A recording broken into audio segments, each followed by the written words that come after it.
حضرت سیدنا امام حسین رضی اللہ تعالیٰ عنہ کی شہادت کے حوالہ سے یہ اجتماع ہے۔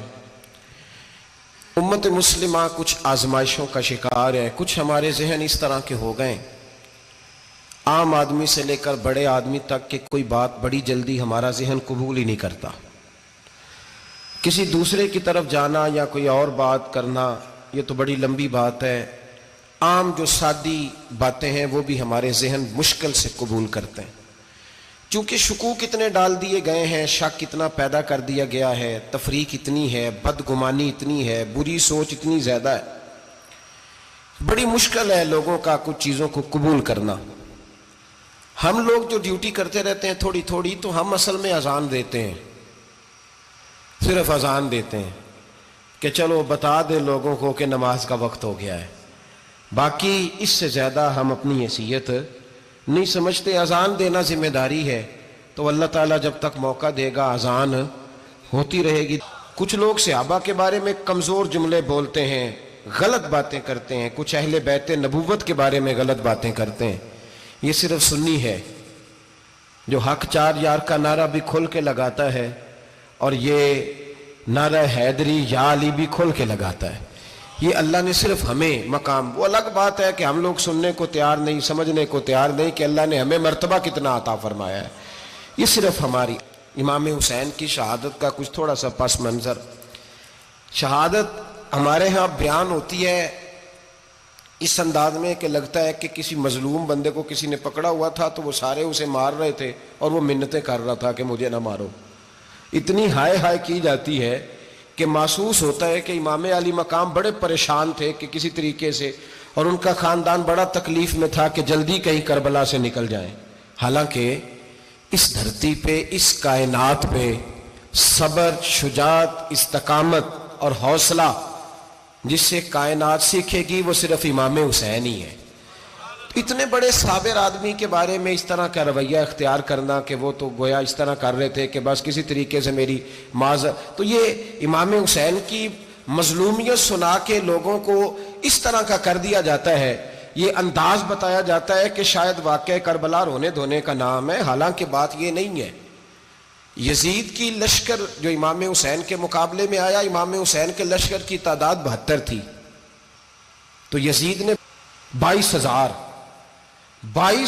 آدمی، مجھے بتائیے 72 کا 22,000 سے کوئی مقابلہ ہوتا ہے؟ بولیے۔ عمر بن سعد نے پھر عبید اللہ ابن زیاد کو لکھا کہ 22,000 بندے تھوڑے ہیں، کچھ بندے زیادہ بھیج۔ تو عمر بن سعد کو عبید اللہ ابن زیاد کہنے لگے کہ تو پاگل تو نہیں ہو گیا، 72 کے لشکر کا 22,000 بھیجا، اور کتنا بھیجوں؟ تو اس نے کہا تمہیں یہ نہیں پتا یہ لوگ کون ہیں؟ یہ مولا علی شیر خدا کی اولاد ہے، ان میں ایک ایک شخص ایسا ہے جو 1,000 کے مقابلے میں لڑنا جانتا ہے۔ تو یہاں کمزوری دکھائی جاتی ہے، ہمارے بچے سمجھنے لگے ہیں کہ یہ شاید کوئی ایسی داستان ہے، اور اس طرح کا ماحول ٹی وی پہ میں دیکھ رہا تھا، اس طرح کا ماحول بنایا جاتا ہے جیسے کوئی خوف ہے، یعنی واقع کربلا کوئی ایسا واقعہ جسے دیکھ کے خوف طاری ہو جائے، بچے راتوں کو ڈرے، وہ اکیلے درخت دکھائے جا رہے ہیں اور تیر دکھائے جا رہے ہیں۔ او یار، کیا قوم کی تربیت کر رہے ہیں؟ واقعہ کربلا حوصلے کا نام ہے، دلیری کا نام ہے۔ سنیں بات اصل میں کیا تھی، بڑے ٹھنڈے دماغ سے میری بات کو سمجھیے گا۔ حضرت مولا علی شیر خدا کے بعد مسلمانوں کے متفقہ امیر بنے تھے حضرت امیر معاویہ۔ انہیں امیر کس نے بنایا تھا؟ امام حسن نے، حضرت علی کے بڑے صاحبزادے۔ حضرت امام حسن نے ان سے صلح کی، انہیں خلافت دی، اور صحیح بخاری میں نبی پاک نے فرمایا تھا میرا بیٹا حسن سردار ہے، جب مسلمانوں کی جماعتوں میں لہو بہہ جائے گا تو حسن ان کی صلح کرا دے گا۔ وہ صلح امام حسن نے کرائی، جناب امیر معاویہ امیر بن گئے۔ حضرت امیر معاویہ رضی اللہ تعالیٰ عنہ بڑا پیار کرتے تھے نبی پاک سے، بڑا احترام کرتے تھے حضور کے خاندان کا۔ ان کی جو اجتہادی خطائیں ہیں وہ اپنی جگہ پہ موجود ہیں، چونکہ امام حسن نے ان سے صلح کر لی، لہذا ہم بھی ان کے بارے میں کوئی جملہ کہنے کے مجاز، ہماری مجبوری امام حسن ہے، اس لیے کہ جسے امام حسن صحیح کہے پھر امام حسن کے ماننے والے کو اسے غلط نہیں کہنا چاہیے۔ حضرت امیر معاویہ رضی اللہ تعالیٰ عنہ کا جب وصال ہوا تو حضرت امام حسن پہلے ہی ان سے وصال کر گئے، آپ کو زہر دے دیا گیا، آپ شہید ہو گئے۔ امام حسین موجود تھے، تو یزید کے بارے میں لوگوں نے کہا جناب امیر معاویہ سے کہ یہ ٹھیک ہے، مناسب ہے، اور بہادر ہے، دلیر ہے. وہ جو ہوتے ہیں نا خوشامدی ٹولہ، ہمارے ملک میں جو اچھی خوشامد کرے اسے اچھی وزارت ملتی ہے، اچھی وزارت اسے دیتے ہیں. جو ذرا صحیح بدتمیز بھی ہو اور صحیح وکالت کرنے والا اسے وزارت صحیح دیتے ہیں. تو حضرت امیر معاویہ کے گرد بھی کچھ ایسے لوگ تھے، انہوں نے آپ سے کہا کہ یزید کو نامزد کر دیں. تو آپ نے یزید کو بلایا، حوالہ مجھ سے دیکھ لیجئے گا. بلا کے فرمایا کہ 3 بندوں کے سامنے اپنی خلافت پیش کرنا، اگر وہ تجھے مان جائیں تو امیر بن جانا، نہ مانے تو چپ کر کے گھر بیٹھ جانا. وہ 3 بندے کون ہیں؟ جناب عبداللہ ابن عباس، حضرت عبداللہ بن زبیر اور امام حسین رضی اللہ تعالیٰ عنہ. یہ وصیت فرمائی جناب امیر معاویہ. ہوا یہ کہ یزید جب امیر بنا نا، 2-3 چیزیں ہوتی ہیں جب کسی بندے کو قابو کرنا ہوتا ہے، 2-3-4-5 چیزیں ایسی ہوتی ہیں جس سے بندہ قابو آتا ہے. تو اس نے بھی فوری طور پہ، یزید نے دیکھا میرے لیے مسئلہ کیا بن سکتا ہے. ولید بن عتبہ اس وقت مدینے کا گورنر تھا. یزید نے اس کو خط لکھا کہ امیر عرب کا رواج آج بھی ہے کہ جب تک نئے خلیفہ کی بیعت نہیں ہو جاتی پرانے کے انتقال کی خبر ہی نہیں دیتے، اس کو رکھے رکھتے ہیں. یہ ان کا طریقہ ہے. وہ کہتے ہیں کہ ولی عہد اچھی طرح قبضہ کر لے پھر بتائیں گے. حضرت امیر معاویہ کا وصال ہو گیا، بتایا نہیں. یزید نے اب کیا کیا، چونکہ بڑا چلاک آدمی تھا، بڑا شاطر تھا، بڑا تیز تھا، بڑا عجیب اس کا مزاج تھا. یہ چلاک لوگ زندگی میں ہمیشہ دھوکہ کھاتے ہیں، چلاکیاں انسان کو گراتی ہیں اور اتنا منہ چھیل جاتا ہے کہ منہ پہچانا ہی نہیں جاتا. بندہ اپنے آپ کو رب رسول کے حوالے کر دے تو اللہ بڑی بہترین جزائیں عطا کرتا ہے.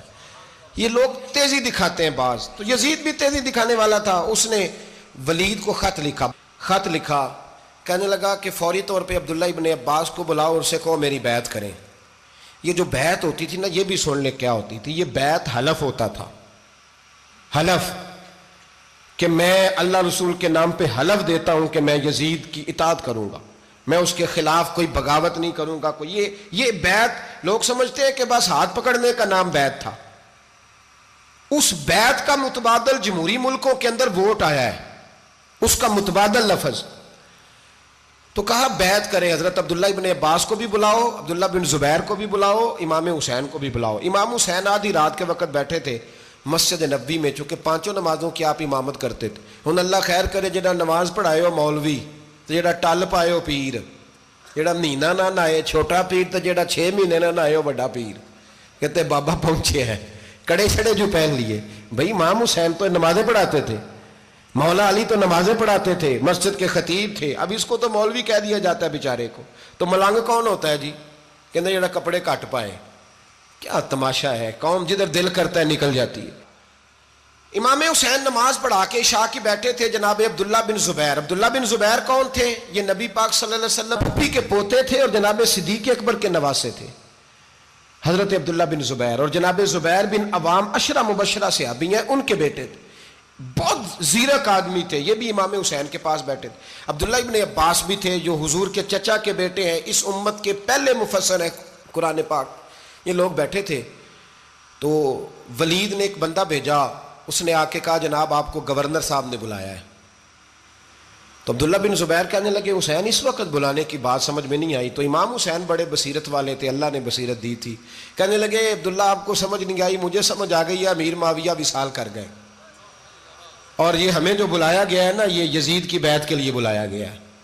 تو کہا پھر آپ آدھی رات کو نہ جائیں، آپ کے لیے خطرہ ہوگا. تو امام حسین فرمانے لگے خطرہ حسین کو نہیں ہوتا، حسین کو خطرہ نہیں. کہا پھر بھی آپ مہربانی کریں ذرا احتیاط سے جائیں.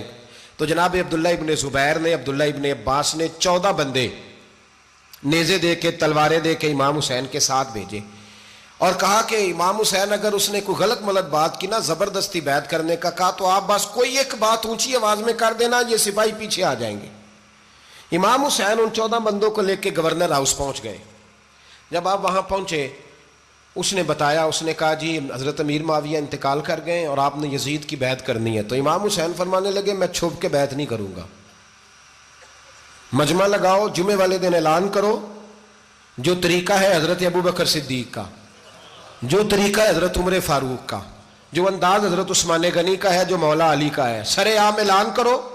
اگر ساری دنیا یزید کی بیعت کرے گی تو میں بھی تیار ہوں. تم مجھ سے بیعت لے کے پھر لوگوں کو بتانا